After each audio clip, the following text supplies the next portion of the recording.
Welcome to Toffee TV. This video is in association with The Athletic, which you can get a 30-day free trial for if you click the link in the description, and then 50% off the yearly subscription. That link is in the description below. I am joined by Gregg O'Keefe, who's one of the designated Everton writers for The Athletic. Loads of great stories on it. No pop-up ads, none of that nonsense going on there. No clickbait.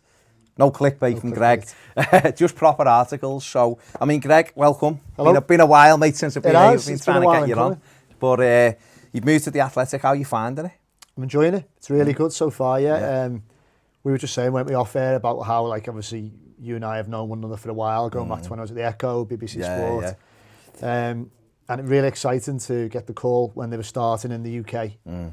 Really successful in the States, but I think they've obviously looked to expand and looked into the Premier League and thought, you know, it's the market where all sort of media publishers want to be. But what's blown me away is the level of sort of investment and its seriousness and recruitment they've gone to in this country. You know, way above me. They've some national, real big hitters, Oliver Kay, you know, David Ornstein from the BBC. Daniel Taylor from The Guardian, you know, one their chief football writer who I've admired his work for a long time. And they've all come on board, and as you say, the remit is that it's kind of quality, well researched, analytical journalism, not sort of clickbait model journalism. And I'm not knocking that, because I've worked for organisations where that's part and parcel of keeping everyone in jobs. Yeah, of course. It's the way the industry is to an extent, but fortunately that's not the way at The Athletic. So yes, I'm enjoying it. I'm a long way to thrive, yeah. Are you enjoying being able to do more in-depth pieces about Everton rather than trying to, I suppose, to fit it into, I don't know, 500 words or whatever, just for the pieces? Is that? Yeah, it's great. It's really good. You know, went over to Schalke, to Gelsenkirchen last month. I sit down with John Joe Kenny, and took a few days to do it and speak to other people around him and chat with David Wagner, and just you wouldn't have the time to do that in other places I've worked. To be fair, there's a demand, a commercial demand, to like fill certain sort of daily, what they call spikes in the news agenda. You know, just so there's content there. So to have that luxury, and it is a luxury, was brilliant. And hopefully there'll be more travel as well. I know Patrick, who's my colleague, Paddy, went and spoke to Kevin Morales in Antwerp, and again, you know, took a few days out of his diary and delivered a piece that I would say was worth reading. He got time to spend at the training ground, go and have lunch with him away from the training ground, and so yeah, loving stuff like that. And still doing match coverage, but the difference with that is they don't like match reports. They don't feel there's a value there for fans. Because the sort of school of thought is it's a subscription model, The Athletic, it is behind a paywall. So it would give fans and readers things they can't get elsewhere for free. So there's no point just knocking out a match report on the final whistle, because you can get that anywhere. Why would you pay for that? So we're kind of give a more considered take, maybe take a bit longer after the final whistle to maybe go and speak to a few different people and collate something together, with a little bit more, because I've done, you know, sort of meet and drink match reports for years. They've got their place in the market. But something a little bit more considered. You know, when the sort of hysteria's quieting down. But it never seems to quieten down with us, does it? No, it doesn't. We'll come on to that in a minute. But I suppose that's a really interesting point about The Athletic in terms of what it's offering, because you do get that 5 o'clock report or whatever it is, and you're right, it can be anywhere. But I think what I would say, particularly with our club, because we're not a brilliantly covered club, are we? Let's be honest, not compared to some of the other teams. So you'd get that match report, and then there's nothing then till Monday, and then it's on to the next thing. Where I think what I've found, I read your piece the other week about Marco Silva's body language at the West Ham game and looking at different things. I've read Paddy's about Mason Holgate once a day, I think it is, and stuff like that, which does put other bits around the game and the aftermath of the game and stuff. And I think that's a really good point to make, is that you're not really getting that anywhere else. And I suppose, like you've said, other publications have to fill certain criteria, where yours is a little bit, you're able to get a bit more what I'd call old school journalism, really. Stories from years ago, when you get lots of these pieces around, then it kind of seems to die away to streamlined, you know, give the message, get it out. So I suppose that must be enjoyable for you. It is, and what I found really encouraging as well was that when they were putting together sort of like the teams regionally, and they'd come to me and sort of spoken about me joining, they said, we've already hired Paddy, like a younger up-and-coming journalist, bags of ability, great contacts, and he was already on board. And they've got me and him covering Everton. Now, they haven't got two people doing Man City. They haven't got two people doing Tottenham. So they've explained that they see Everton as a really big club, because this is driven from the US, obviously, where it was started. They've got a team in London now. And then just the way they were speaking about Everton was not as an afterthought, which you experience in other parts of the league, like you say, when there's a quick match report and you don't hear anything until the Monday morning. It was, we think there's a big audience here. This is a big club with potential. Obviously, we've got a lot of fans, not as many as other clubs, but a lot of fans in the States. And they're aware of that. So they thought, we'll do it properly and make sure that we can really provide some good content for Blues out there. Because aside from the Echo and then the brilliant fan media we've got in Merseyside, there's not that much Blues content out there. No. So I think that was part of their thinking. And it was quite heartening to see the seriousness towards the Blues, really. Yeah, that's great, because it does feel like an afterthought sometimes. Sometimes, how have you found this season? What have you made of this season? Because I think, I don't know about you, but from my perspective, coming into this season, I was full of hope because of the way we'd finished it. I thought, he's added a bit more. I know we'd lost Garner and Zoom and they were big things, but I thought he's added some more players, and hopefully we'll continue with an upward trajectory, and it just hasn't worked so far. Nah. Well, I mean, totally endorse what you're saying. I did come into it with some, genuinely, sort of as the supporter head on and professionally, and thinking, come on, Evan, don't let me down. Let's start with, as we mean to go on, great new lease of life in terms of covering the Blues again. And it's been a bit of same old, hasn't it? Really.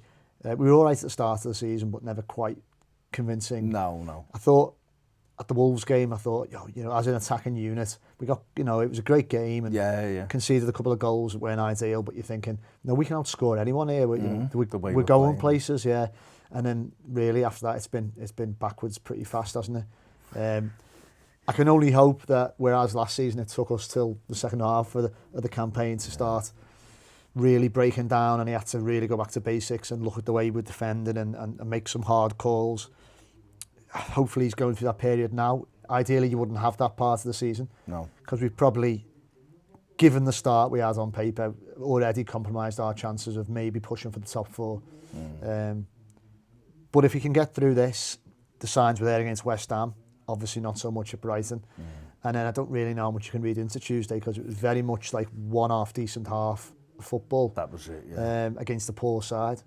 So, well, we'll know a lot more where we stand after this game, won't we, on Sunday, and going forward. But it just feels like it could go either way. It feels like it could go either way. We spoke about that 3-game period and for Silva, didn't we? And it was kind of West Ham, obviously then going down to Brighton, and then the cup game. Well, he's won 2 out of them. To be fair, but kind of West Ham was a good performance, I thought. It should have been 5-0. Oh, no major issues with that. Brighton was disappointing, albeit we were hard done by. And then the first half was shocking in the cup, but we got the job done a lot better the second half. So it goes on, I think, and we go on, albeit not entirely convinced that it's going to turn around in time for us to launch a sort of top 6 run, because those fixtures in December are terrible, aren't they? And it'll either bring the best out of us, like at times we did last season towards the end, or it could be a really difficult winter. I don't know. I mean, I don't know whether you feel the same. I mean, this game, we'll get onto the game solely in a minute. This is notoriously a tough fixture for Everton, regardless of what we're doing. We're poor against Spurs, but at home, I generally feel we can beat anyone. I don't worry about United at home. I don't worry about Arsenal at home, Chelsea at home. I really don't. Liverpool, the way it is, and City, because they're quite clearly the best 2 sides. But you look at December and you see Chelsea and Arsenal at home. I think we'll be fine for them. The crowd will be up.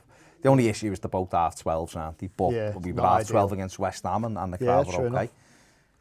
Obviously, going to United's not what it was. I know they're on a little bit of a good run at the minute, if it's a little, with a couple of big away wins, but that isn't as fearful as it was. But we've obviously got Liverpool, which isn't great, and we've got City on New Year's Day.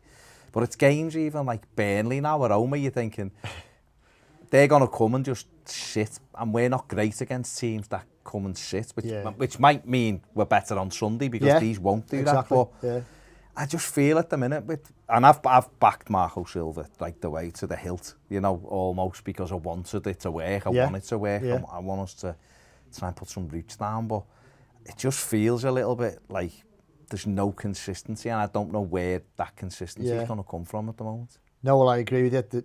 That lack of consistency makes it harder. And like you, I want it to work for Marco Silva, and I don't think it would serve anyone's best interest to be looking at changing the manager now at this point in the season. I sort of believe that unless things got really, really bad... What happens if we lost the next 2, though? Well, that'd be 8 defeats in 12. Yeah, terrible. I think my take on it would be, unless we were in serious danger of being in a relegation fight, I'd rather just give him until the summer and assess with a cool head at that point. Okay. Has he fulfilled his objectives, which is to finish a place higher, I think, than we did last season, so 7th or 6th, and to have serious runs in the cups and to get to the business end of at least one of them and possibly win a trophy. If that hasn't happened, and it hasn't looked like it's going to happen towards the end of the season, so hopefully you would have someone like Marcel Brands finding out who's out there, doing his homework and identifying a better coach to come in and take the club forward. That, you know, that would be better for me to do it then, rather than to get rid, say, in December and get someone like David Moise in as the interim manager. There just wouldn't be for me at all. It'd just be even more instability, and it wouldn't work. But you're right, it's been a shocking run. But I don't know about you. I don't think you can count Brighton as much of a disappointing result it was. It didn't move the narrative of if he is good enough or not on because of the VAR decision. Yeah, all right, maybe there's an argument. Well, there is an argument that he should have had the sort of acumen to go, look, we're getting out of here. We're at least a point. We've been hard done by. But then half me wants to see us trying to win the game against Brighton. We should be trying to win the game. It was just maybe at that point you should have just gone, what we have, we hold. We'll take the point. And to get caught like that with your full-backs that high up the pitch.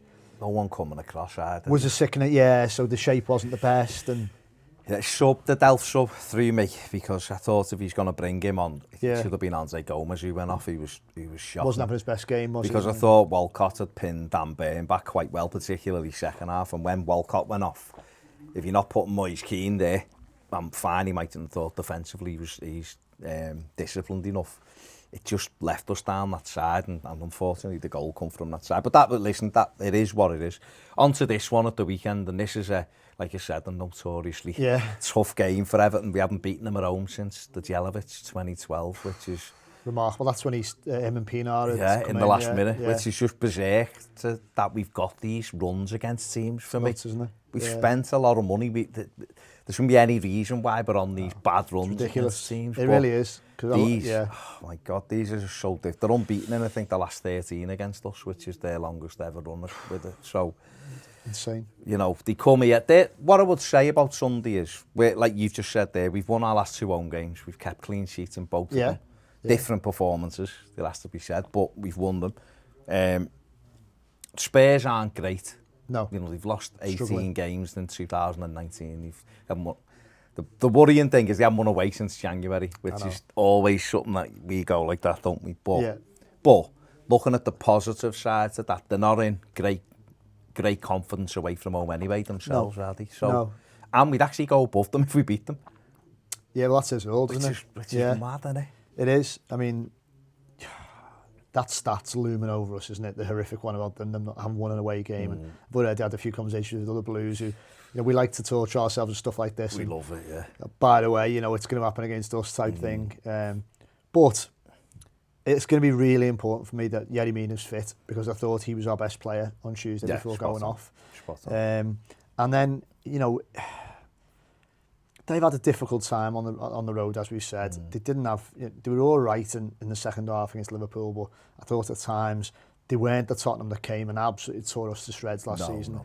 They've got serious problems there. I mean, last season they were able to take advantage of the fact that Gay wasn't in the midfield, it was just humiliated us, didn't they? Really, overran us in the centre of the park. I don't think we've got quite as much of that fallibility. Well, we haven't got that fallibility anymore. We seem to have been finding a way to cope without Gay, although it wouldn't happen overnight because he was so influential. And I back it to be a really close competitive game. Again, it's a Sunday 4:30. I don't really like Sunday games. I don't know why. Hate them. It's not my favourite kick-off time. No, and the late one as well. Yeah, I know, exactly. But they don't seem to.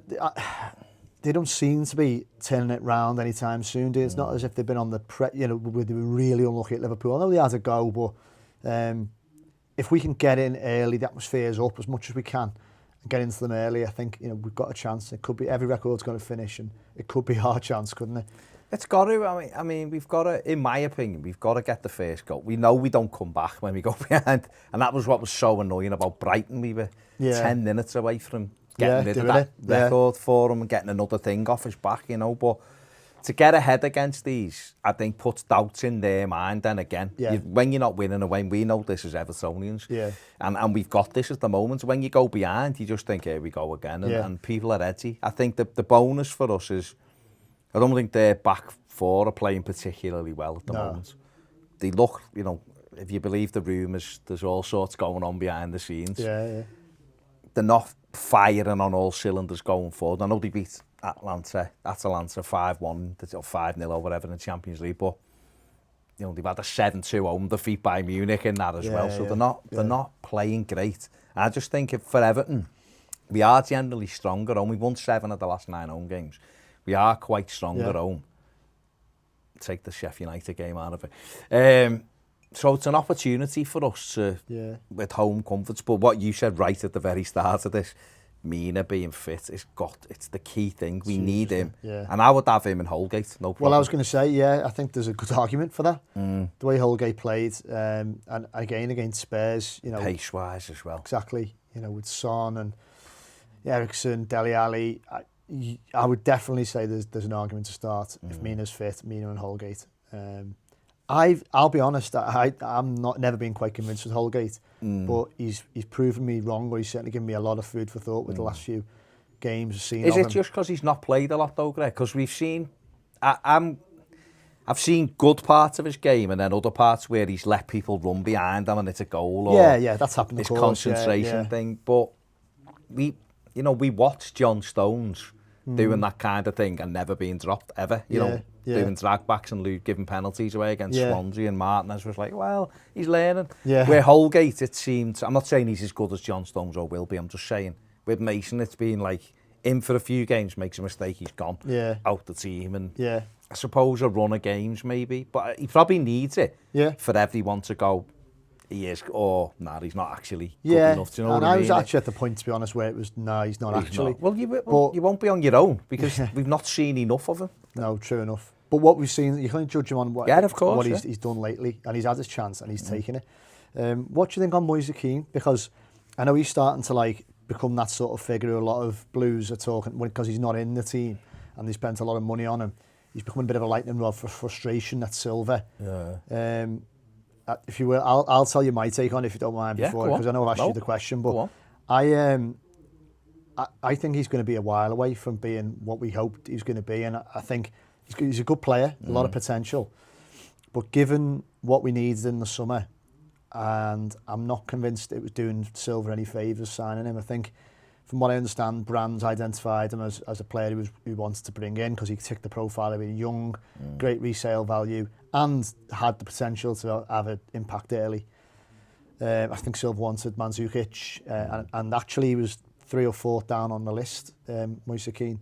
So he's come in, and I think it's become apparent that he's some way off, being a regular Premier League consistent player who's going to score goals. And it's only early doors, and I know that. But given his age and what I've seen, I think he wasn't what we needed. He wasn't the sort of priority that we needed in terms of a striker. I think we needed someone with a bit more experience, a bit more proven. And what I've seen of him actually on the pitch hasn't convinced me otherwise. I can see his attributes, but I just see someone who's a bit raw, who could have come from the 23s. And if we hadn't paid 28 million up from Juventus, no one would be saying anything about him, why he should be in the team. And I was just worried that he's a while off. Did you watch him on Tuesday? Yeah, I watched him on Tuesday. What did you make of it? Well, he didn't play very well, but I just don't think we've used him right. The lad who's got 2 goals in 3 games for Italy. Yeah, that's true. He scored 6 of his 10 shots last season for Juve. He had 17 games, 7 goals. But they play him through the middle. They don't shove him wide. I've got no problem with Marco Silva playing him wide of the front three, but he has to play as a front three. You can't put him right wing. It's not a winger, No, and expect him. The other night, the first half, we were playing 4-5-1. Yeah. Dominic Calvert-Lewin was on his own. Yeah. Richarlison was playing deep, so deep, and Moise Kean was. And I think, I understand what you're saying, and the other night he looked more off it than he's ever done. But I think the two things would have helped him the other night. If he'd have been higher up the pitch, and if Sidibe would have been right back. Well, I agree on that. I think Seamus... Yeah. A difficult evening, wasn't it? I love Seamus, but... Yeah, of course, yeah. I'm not sure. I don't know whether we've seen his best days or whether he's just at a dip again in form. And there's a few players who could say that about. But I think for Keane, I think he would benefit. If he's going to play up front, he has to have Alex Iwobi behind him. He's no good with Sigurdsson because Sigurdsson doesn't run. Yeah. Doesn't make them. He doesn't, does he? No. He whacks one in from 30 and we love him. But he does the crop circle thing, Sigurdsson, where he just plays in that 10-yard space and it's worn the pitch, doesn't go anywhere else. Whereas Iwobi feeds balls through, and I think Keane will get him behind. He won't hold the ball up like Dom. It's not. He's raw, like you say, with that. It's a bit like Rom. Only Rom was more developed than that when he came, but Rom didn't want to do that, and really, United fans will say he still doesn't. He still didn't want to do it last year, but get the best out of him. Everything's got to be in front of him, I think. I know, I agree. And he hasn't, what I said earlier, with the caveat that he hasn't had great chances whilst he's been playing for it. It's not like he's missed string of sitters. There was one the other night with Richarlison, they're 3-on-1. If he plays a better ball, he's in with the keeper. Exactly, and a goal could just absolutely transform his fortunes, especially with his age and stuff. Yeah. I do understand what you're saying. He does look a little bit, but I think if we play, I'd like to see him with the more fluid midfield that we've had of late, the last couple of games. Through the middle. So you put like Richarlison maybe on the right and who'd be on the left. Well, you see, if you were gonna, it comes down to the manager. If he's gonna play if he plays a proper 4-3-3, like they play, or like City play, where like he says he wants to, where you play them high and you say to them, stay close to each other and stay high, then your fullbacks have to get up and down. Again, which is why Sidibe would be better in that option. If you're not going to do that and he's going to go for a bit more safety, then play him through the middle with Richarlison one side. And at the moment, Walcott's, because since he got the bang on the head, he's remembered what he used to be like. He's very good. Yeah. Or you play Richarlison and Iwobi and he'd probably want Sigurdsson back in there. Or you'd have three midfield players, so Gomez, Delph and maybe Tom Davis, essentially. So we've got players who want to play the ball forward. I think when he's played up, it's been, like you said, with Gylfi, it's been slow. Yeah. The movement's been slow. We haven't got him in. It's no point having someone who wants to run in behind and knocking everything short to him. So he has to come and he's got to defend up his back. Because it's not his game. No. And we've seen Saturday, even with Dom, I'm not even sure we played Dom right. Saturday, Holgate slips him one round the corner and he scores. Tremendous. And then the other night, we go back to knocking it into his chest and it's like, well, give him something to run onto. He's shown he can do it. Yeah, exactly. If you're playing, it took a centre half to do it. But because conversely, Iwobi wasn't really at his best in Brighton, was he? But again, youngish player, and I think he's been a good signing. He has been good so far. He gets us. I think the thing with Iwobi, with what I like Tom Davis for, is they're trying to play a positive pass, and sometimes they're a bit loose in possession. Yeah. But that's because they're trying to play positive. You want to see that, though. If you're Schneiderlin, you get 97% passing accuracy, but you're going me to you to chuckle, but that's all he does. Did you see what Schneiderlin said when he was interviewed about it, and he was kind of saying that, I found quite interesting, that the criticism about him being a sideways and backwards merchant, it's basically, he didn't say this, so I'm paraphrasing it, but like ill-informed fans. I mean, I'm doing a job and they don't understand what I've got to do and what have you. And to an extent, you can go, I've got a bit of sympathy with what you're saying, but what we saw so brilliantly against West Ham was when the manager tells them to get through the lines, get the ball forward, it's doable. And it helped with West Ham being like a bit, there was a lot of space, but Rice was on his own. That's how you'll pull teams apart, though. But exactly, and it was so pleasing to see him do that. He did also reference Sergio Busquets in that. Oh, God. Didn't he? Morgan, I didn't see that bit. Morgan, you're not Sergio Busquets. He said Busquets does that and everyone loves him for Barca. Well, yeah, and maybe you could play in Barcelona's team at Messi, which is fine, but this is the thing with Schneiderlin. It's not like he's not Cuca Martina, so he's a decent footballer. Yeah, he's got question about it. But what he brings, same with Gylfi Sigurdsson. It's not what, in my opinion, it's only my opinion, it's not what the team needs at the moment. The team needs, or the way the team is set up, is for pace and movement. Well, I agree. Allegedly, that's what it's supposed to be set up for. Yeah. When you put Schneiderlin in with Delph, they hold hands on the halfway line and don't cross it. So you're isolating people. There's big gaps, which is why against West Ham, when we had Gomez and we had Davis and Iwobi, they were moving everywhere, and West Ham found it really difficult. You know, Declan Rice, who somehow plays for England, didn't seem to know what day it was. No, so you had a hard old time, didn't you? And also what you find when you say, like, you've got, say, for example, Schneiderlin and Delph, is that too often we see the balls going out into the channels for the full-backs. Yeah. And then Dean's deliveries are very good most of the time, aren't they? But if it's Seamus on the other side, it's usually not the best. No. And either way, even if you're putting a good cross in, most Premier League centre-backs would much rather deal with that than being on the turn against pace and incision around them on the deck. So, yeah, I'm sick of seeing us go out into those wide overlapping channels and just flinging crosses into the box, which are defended, and it's just not getting us anywhere. I mean, the worst example of that was Sheffield United. 42 crosses we had against the team that wanted you to cross them. Chris Wilder even said our game plan was forced and wide, let them cross it, and our defenders led it away, and it was all we did all day. And that was with no disrespect to Morgan, but he was in there when we needed that midfield who was going to run past them and make them, you know, break the lines and break the low block, which he doesn't do. But well, I know a couple, just briefly, a couple of lads who work at Burnley actually, not betraying any great confidences, because I think everyone could see this. And they were saying that one of the things that they were able to prepare well about with Everton was knowing how predictable we would be in the final third and knowing what they could set up against. And they weren't disappointed, were they? They knew what we'd do, and it was the same against Sheffield United. As a team that sits in a low block, you can prepare a really tight game plan to nullify Everton. So that's why, you know, West Ham was a breath of fresh air. Yeah. So let's hope it continues and don't abandon it. Well, that's it, isn't it? I mean, they're going to, like you said before, these will come and play. They're obviously not very good players, but they're not playing with any great form at the moment. Exactly, we'll have to watch Harry Kane. He's fantastic, of course. His son is a brilliant player. Yeah. You know, real threat. They've got threats all over the pitch, but we've got to make them worry about us. And I think it'll be interesting to see how he lines up, whether he does kind of go, oh, we need a bit of safety first, or whether he's brave and goes, well, no, because we need, if we sit back, we're just inviting these onto us, whereas if we try to get them involved in a bit of a game where it's a, you know, a bit of a ding-dong, it might work in our favour. I think he'll have his fingers burned by last season. I know the circumstances are different, but he tried to have a go against him last season, didn't he? And we just, as you said, got over that. If he plays like Delph and Schneiderlin in midfield, 4-2-3-1, they'll be murder. They'll destroy Even us. Though it's Spurs, I think they'll destroy us. But possibly, yeah. It's difficult. I mean, who would you go for? Your midfield three? I'd like to see him have a go against them. Yeah. You know, I'd be more understanding if we were to lose, if we'd have had a go, because I think, as you just said, 4-2-3-1 is no guarantee that we're going to be that robust, and we're not going to concede. So I'd rather he did go for the 4-3-3. Yeah. I mean, I quite like what you were saying about having like a Gomez, Delph and Davis. If Davis can reproduce the levels from West Ham. Yeah.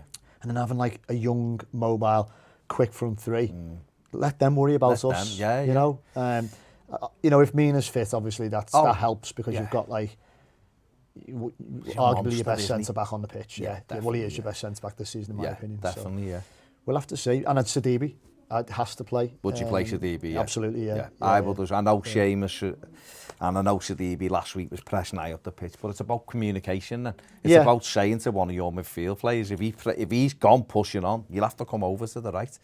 Well, they should almost do it automatically, which was the frustrating thing, wasn't it? We've had Delph on the pitch. I know. Why did he not naturally go and suck in? I know. And if you look at the goal, as I think you said earlier, there's just this big channel with which Brighton must have just gone, this is ridiculous. Well, that's why he put Trossard on, didn't he? Yeah. He put Trossard on and put him down there. And if you take the goal back, we have the ball on the edge of their box, and Sigurdsson throws an aimless crossing. He doesn't have to. He's got loads of space. He could have took his time, measured it, throws it in. It comes out, Sidibe goes and presses, and then they just play it into the space. And you're right, no one's gone, I better go over here. And even after that, Michael Keane motions towards Trossard and then runs back to defend the space, and the lad just goes, "Oh, yeah, all right." And he just runs in, and it's a comedy of errors. But we've got to be better than that. But I think you're right. If he plays Sidibe, then at least he'll give Danny Rose something to think about, and you'll get the best out of Walcott. Why Walcott has had a bit of a resurgence, because he's got someone who wants to fly down the outside of him, and it allows him to be a bit more narrow and play those little 1-2s. Definitely. Let's go for it. Let's go for it. Yeah. I mean, like I said before, the record, I was going to read some of the stats out from the game. I'm not going to, because it'll just depress us. It's just not great. They've beat us 9-2 in the last 2 home games. Terrible. So let's, 3-0 and 6-2. So let's make sure, like you said before, records are there to be broken, aren't they? So In theory, mate, yeah. In theory. Let's go out there Sunday, rather, 4:30, and beat Spurs and go above them. Yeah? Go above them, and then we go to Southampton, whose last home game is a 9-0 defeat. We go to Southampton then with a little bit more confidence, I suppose. Exactly. And then into the international break. So fingers crossed. Big thanks to Gregg for coming in. Cheers, mate. Thanks very much for coming in. Subscribe if you haven't. Give the video a thumbs up. And don't forget to check out Gregg on The Athletic. The link is in the description. A 30-day free trial and then 50% off your yearly subscription. Loads of great articles from Gregg and Paddy Boyland as well. All Everton focused, so make sure you check that out. Thanks for watching. See you later.